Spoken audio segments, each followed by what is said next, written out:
Bonjour et bienvenue dans la série Les secrets des pros. Donc aujourd'hui, nous recevons Jean-Charles Fonty, un comédien, car dans cette série, on met en lumière des artisans de l'industrie de l'audiovisuel.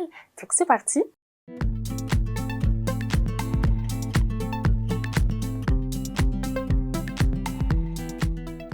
Bonjour Jean-Charles. Bonjour Daniel. Oui, bonjour. Est-ce que tu peux nous décrire en quelques mots ton métier de comédien?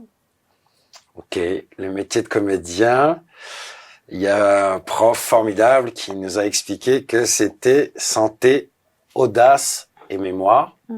Et je trouve que c'est vraiment représentatif de ce que ça prend pour faire ce métier-là. Audace et mémoire. Puis qu'est-ce qu'il voulait dire par là? Eh bien, par là, il voulait dire que la santé, il en faut pour remplir l'écho d'une salle de théâtre, qui peut parfois avoir des balcons, et 300 personnes, voire 400, voire 600.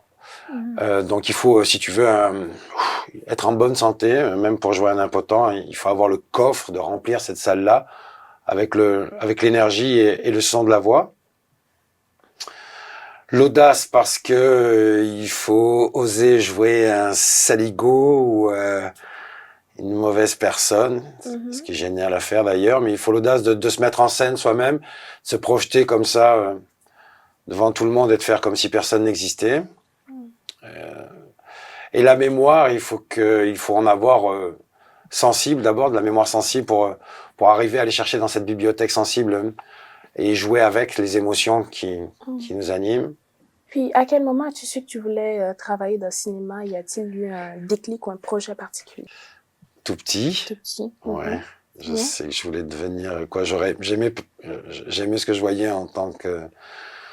J'aimais les films que je voyais. Je me posais la question de savoir mais comment font ces gens pour vivre ces histoires. Ça doit être passionnant d'être ces personnages-là. Et puis après, tu découvres que c'est des acteurs qui partent en voyage, qu'on les invite dans des festivals et qu'on leur apporte un café, quoi. Ça a l'air d'une vie de roi. Alors ça m'a paru pas mal. Justement, qu'est-ce qui te motive à travailler? Eh bien, c'est justement cet effort que tu as à faire de toujours, par rapport à un personnage, quand tu découvres une histoire et que tu dois jouer un personnage de l'histoire, c'est c'est un rendez-vous avec soi-même aussi, pour se mettre dans la peau de ce personnage, au rendez-vous de ce personnage, dans la situation de ce personnage. Ça te demande c'est comme une gymnastique personnelle, autant psychologique que physique, quoi. Ça me plaît énormément parce que ça me maintient en vie et en bonne santé. Ok, c'est parfait. Autant psychologiquement que physiquement, pardon. Est-ce que tu peux partager avec nous des secrets que tu as découverts en début de carrière et qui te servent encore aujourd'hui pour réussir, que ce soit en tant que comédien ou pour gagner ta vie dans le milieu? Ouais, alors au début, tu crois que tu peux tout accepter. En définitive, il faut pas croire ça. Le secret, c'est de faire ce que l'on aime. Et si l'on commence à faire ce que l'on n'aime pas, il faut savoir exactement pourquoi. Et puis, penser au moment où cette chose-là s'arrête, quoi. Il faut pas que l'après ça devienne un mauvais souvenir. Donc faire les choses que l'on aime et puis parce que ça soutient le cœur qui va faire ces choses-là. Donc se faire du bien, le plus de bien possible dans ce métier-là. Pour faire ce parcours, quelles qualités personnelles dirais-tu qui sont importantes? Curiosité et puis après y croire, avoir foi en soi. Avoir l'audace d'y croire, de croire en soi. Il faut beaucoup d'audace pour croire en soi, parce que quand même souvent tu te fais dire pas assez, trop loin, trop bleu, trop vert. Puis toi, tu dirais que tu crois en toi? Oui. Ouais, ok. Il y a un petit E avant quand même, hein, mais c'est bien le doute aussi. Ouais. Puis finalement, tu aurais quel conseil à donner à des personnes qui veulent se lancer dans ce métier de comédien? Seul, voilà, tiens, le travail, ne renoncez jamais au travail. Qu'est-ce que c'est que ce métier-là?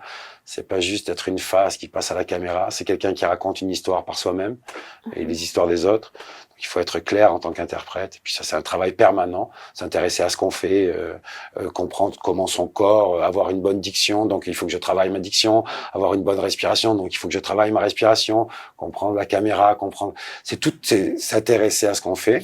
Sous forme d'anecdote, on peut dire, est-ce que tu peux partager avec nous un défi que tu as rencontré dans cette carrière? Un défi que j'ai rencontré dans cette carrière, je refuse Justement, Jean-Laurent Cochet montait une pièce à une époque, et puis il faisait partie des top metteurs en scène français. Et il m'embauche pour cette pièce-là. On jouait un Feydeau. Et parallèlement, moi, je suis invité au Festival d'Avignon, qui est une grosse affaire en France, Festival In. Et je jouais sur la scène principale avec un metteur en scène qui s'appelait Nils Arestrup, qui avait la grosse cote. Et je décide de jouer la pièce Feydeau, qui était peut-être moins un succès, moins people, avec mon professeur, maître même, Jean-Laurent Cochet. Et donc, je dis non à Nils Arestrup, et ça se passe mal. Et je commence les répétitions avec Jean-Laurent Cochet, il me regarde, il me dit « Tu es bon, mais j'ai fait une erreur grossière, tu n'es pas le personnage. » Oh mon Dieu. La pièce s'arrêtait là, et j'avais perdu tout le reste. Eh bien, tu sors de ce rendez-vous-là, t'es foudrage, tu mettrais le feu à la ville, mais c'est pas grave, ça fait partie de ton parcours, tu te relèves le lendemain, tu te dis bon ben ça c'est fini, ça c'est terminé, qu'est-ce qu'on fait maintenant? On doit continuer. C'est parfait, merci beaucoup Merci à Jean-Charles toi. pour ces belles réponses. Ça fait plaisir. À la prochaine.